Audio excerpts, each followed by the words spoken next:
생각의 발생, 하이데거, 존재와 시간. 동양의 공자나 서양의 플라톤은 모두 인간이 가진 사유 능력을 강조했다. 다시 말해 다른 동물들과 비교했을 때 인간만이 사유, 즉 생각을 할 수 있다는 것이다.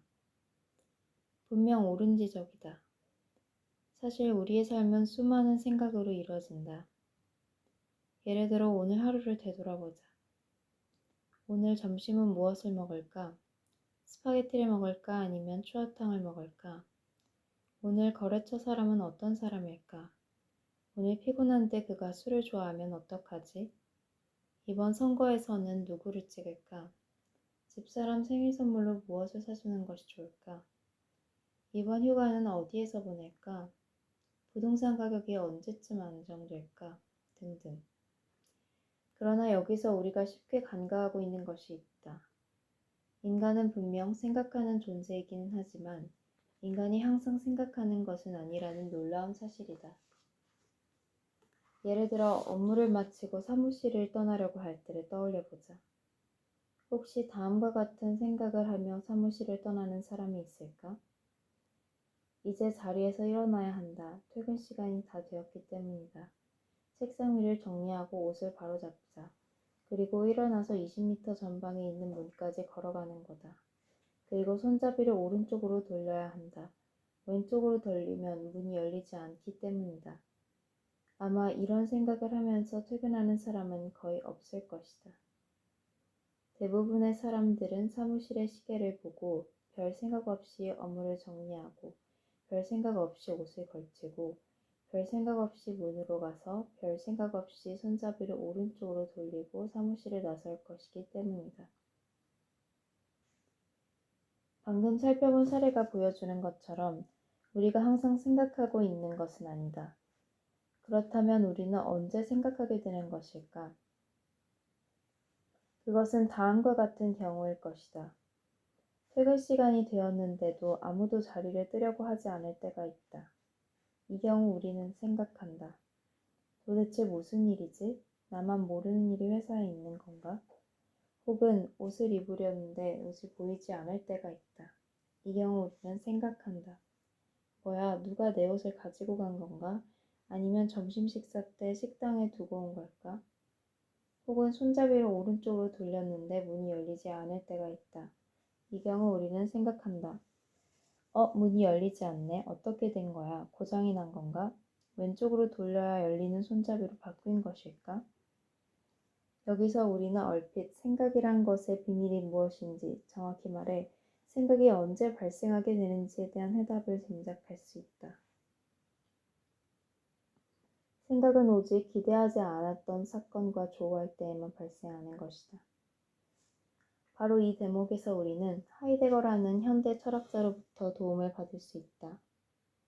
존재와 시간이란 유명한 철학책을 썼던 이 독일 철학자는 인간이 생각한다는 사실을 자명한 것으로 인정하지 않고 인간이 과연 언제 사유하게 되는지를 숙고했다. 우리는 가까이 손안에 있는 존재자를 배려함에서 사용 불가능한 것으로, 다시 말해 특정한 용도로 사용하기에는 부적절한 것으로 만나게 될 수 있다. 이 경우 작업 도구는 파손된 것으로 판명되고 재료는 부적합한 것으로 드러난다. 도구는 여기에서도 어쨌거나 손안에 있기는 하다. 이런 사용 불가능성의 발견에서 도구는 마침내 우리에게 눈에 띄게 되는 것이다. 존재와 시간. 하이데거는 심오한 철학자라고 여겨져 철학도들에게는 공포의 대상이 된 지 오래다. 그것은 사실 그가 우리에게 헤아릴 수도 없는 심오한 무엇인가를 통찰했기 때문은 아니다. 하이데거는 자신의 모국어인 독일어가 가진 미묘한 뉘앙스를 가지고 사유했다. 독일어 특유의 미묘한 뉘앙스가 한국어로 번역되는 과정에서 그의 사유를 생경하고 심오한 느낌을 갖도록 만든 것이다. 방금 읽은 구절에서도 고개를 갸우뚱하게 만드는 어휘가 하나 등장하는데 이것이 바로 배려함이라는 말이다. 배려함이라는 용어는 그다지 어려운 용어는 아니다. 눈에 띄이라는 말과 대조해서 생각해 본다면 배려함이란 말의 의미는 명확해질 수 있다. 배려함 그리고 눈에 띄이라는 용어와 관련해서 하이데거가 말하고자 하는 논점을 쉽게 이해하기 위해 다음 두 가지 사례를 생각해 보도록 하자. 첫째, 문이나 손잡이에 대해서는 생각하지도 않고 손잡이를 오른쪽으로 돌려서 자연스럽게 문을 열게 되는 일상적인 경우가 있다. 이것이 바로 배려함의 사례이다. 반면 둘째로 손잡이를 오른쪽으로 돌렸지만 문이 열리지 않아 문에 대해서 그리고 문을 열려는 자신의 모습을 의식하게 되는 예외적인 경우도 있을 수 있다. 이것이 바로 눈에 띄임의 사례라고 할 수 있다. 결국 하이데거에 있어 배려함이 특별하게 의식하지 않고 어떤 것과 관계한다는 것을 의미한다면 눈에 띄임은 어떤 것과의 친숙한 관계가 좌절되어 어떤 것을 의식하게 된다는 것을 의미하는 것이다. 그래서 하이데거는 배려함의 경우를 손 안에 있음으로 반면 눈에 띄임의 경우를 손 안에 있지 않음으로 설명했던 것이다. 손 안에 있다는 것은 그 문이 나와 너무 친숙해서 그 문을 열려고 할 때 어떤 생각도 필요하지 않은 상태를 의미한다. 반면 손 안에 있지 않다는 것은 친숙하게 열리던 문이 열리지 않아 당혹감을 느끼게 되는 사태를 의미한다고 할 수 있다. 바로 이 대목이 중요하다. 하이데거는 오직 손 안에 있지 않은 예외적인 경우, 즉 특이한 사건이 발생한 경우에만 우리의 생각, 즉 그의 표현을 불리자면 눈에 띄임의 작용이 일어난다는 사실을 발견했기 때문이다. 이제까지 열렸던 문이 왜 지금은 열리지 않는 거지? 이제 우리에게 친숙함이 사라지고 낯설미 찾아온 것이다. 존재와 시간에서 하이데거가 말하고자 했던 것은 바로 낯설미 찾아오는 바로 그 순간이 우리의 생각이 깨어나 활동하기 시작하는 시점이라는 것이다. 하이데거를 통해서 이제 우리는 자신이 항상 생각하고 있지는 않다는 점을 이해하게 된다.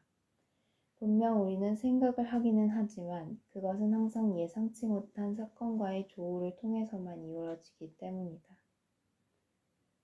하이데거의 통찰은 사물과의 관계에만 적용되는 것이 아니라 타인과의 관계에도 적용된다. 결혼한 지 20년이나 되어 너무나 친숙한 부부가 있다고 하자. 아마 하이데거는 두 사람 사이의 관계를 배려함이나 손 안에 있음이라고 이야기할 것이다. 다시 말해 이 부부는 너무나 친숙해서 상대방에 대해 전혀 생각이 발생하지 않는 습관적인 관계에 빠져 있다는 것이다. 서로의 안색만 보아도 두 사람은 상대방의 욕구, 불만족 등을 생각하지 않고도 알기 때문이다. 남편이 아침 밥상에서 반찬을 젓가락으로 뒤적이면 아내는 금방 오늘 야근이 있다는 것을 알아차릴 수 있다. 또 역으로 아내가 저녁상에 와인을 올려놓고 새로운 음식을 준비하면 남편은 아내가 돈이 필요하다는 것을 알아차릴 수 있다. 이런 두 사람 사이에는 사랑의 긴장감이란 것은 말할 것도 없고 상대방에 대한 생각이라고 불릴 만한 것이 진정 출현할 수 있을까? 아내는 남편에 대해 혹은 남편은 아내에 대해 부단히 자신을 새롭게 가꾸어야만 하는 이유도 바로 여기에 있다. 자신이 상대방에 대해 낯섦 혹은 사건으로 드러나지 않는다면 상대방은 자신에 대해 별다른 생각이나 긴장감도 가지지 않을 것이기 때문이다. 물론 이 경우 대가가 필요하다. 더 이상 친숙한 상태로 상대방을 만날 수 없을 것이고 당연히 정서적 안정도 심하게 훼손될 것이다. 그렇지만 가구라는 도시에서 도종환이 말했던 가구와 같은 관계를 벗어나려면 이것은 불가피한 일이다. 본래 가구들끼리는 말을 하지 않는다. 그저 아내는 방에 놓여 있고 나는 내 자리에서 내 그림자와 함께 육중하게 어두워지고 있을 뿐이다. 무서운 일 아닌가? 없을 때는 찾게 되고 있을 때는 서로 무관심한 관계, 즉 가구와 같은 관계라면 말이다.